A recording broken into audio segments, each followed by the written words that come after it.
Hi everybody, this is Anita with OMG.Coach, and I'm sitting here thinking about what am I going to talk about specifically today about Fred and Suzy. And I have a little story to tell you about a Suzy. I was working on site in a really fairly large city with a very large organization, and it was healthcare. And what we find many times is that people with a lot of big subject matter expertise have a tendency to have some pretty big egos.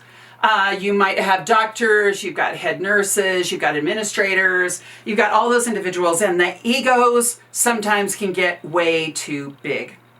Now, you've heard me talk about Fred and Suzy, right? All the time you talk about Fred and Suzy. And there is one person who is an intimidator in this healthcare system, and her name is Suzy. Now, that always throws me off, right? I try and change it to Mary or Jean or whoever I can. But luckily, Suzy only attended the 8 classes that I gave once. And this group just found fun in trying to find a way to navigate Suzy.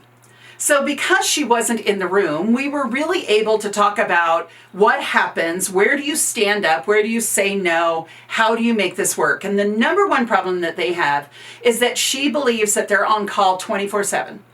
She can call them anytime, anywhere, on vacation, the middle of the night, anytime she has an idea, she can give them a call.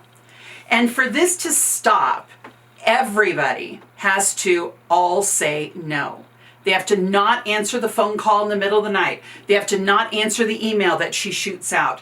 They have to make the statement to everybody, I'm on vacation. Here's who you can contact, right? They've got to fill in all the rules about how they're going to do this, and they need to all follow them all together. So this group was amazing. They were like sponges, and everything that we talked about, they were going to implement, and it was absolutely really great. Well, I have a really hard time remembering names, right? And there's 20 people in this class.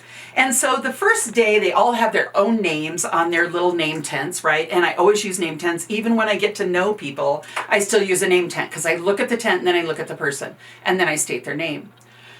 So they started to play jokes on me. Fun group. I love them. Fun group. All of a sudden I walk in one day and they're all Suzy. Every single name tent says Suzy.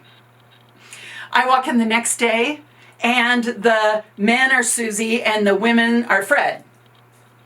I walk in another day and now they're all Freds. And they actually created this whole bunch of these name tents, so they just flip them to whichever name they wanted to do. The 4th day, they exchanged names with each other. So that now Bob was really Mary and Suzy was Joe, and oh my goodness.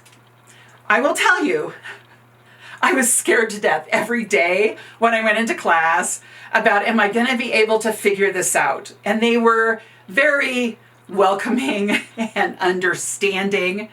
And it was a game. It was a game that we had fun with. And I did learn everybody's names after that 3rd day. And the day that they transferred all the names to each other, I got it. I got it all but 2 people. All but 2 people. And they were 2 ladies who had swapped their names. And if it would have been a different gender, I would have gotten it, but I didn't. So there are many times when you've got a difficult situation, and sometimes you just need to have some fun. Right? You just need to have some fun that you can laugh at yourself. You can be vulnerable. You can say, wow, I hadn't thought about it that way, or we could do this in a different way. And those are just ways that you can ease the pressure. I also wish that I would have had this during that time. I teach people many times on how to have a pity party, but now we have a pity party journal.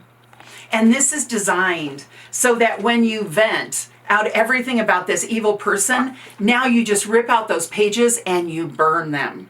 It's a really great way to get all of that emotion out of your system. And I'll have to tell you, after the 3rd day of working with this group, I was doing a pity party on the plane all the way home. I have got to learn their names. What am I going to do? How am I going to do it? And I tried every single suggestion that everybody had. I'm just honestly really bad with names. But by the fourth time, I got it. They taught me who they were and how to recognize them in that way. So there's a lot of goodness that comes out of some of these really dysfunctional situations. Head on over to omg.coach. You'll see the Pity Party Journal there. It's on Amazon and Etsy. And take a look at our calendar and sign up for one of our live classes coming soon. Thanks a lot, everybody.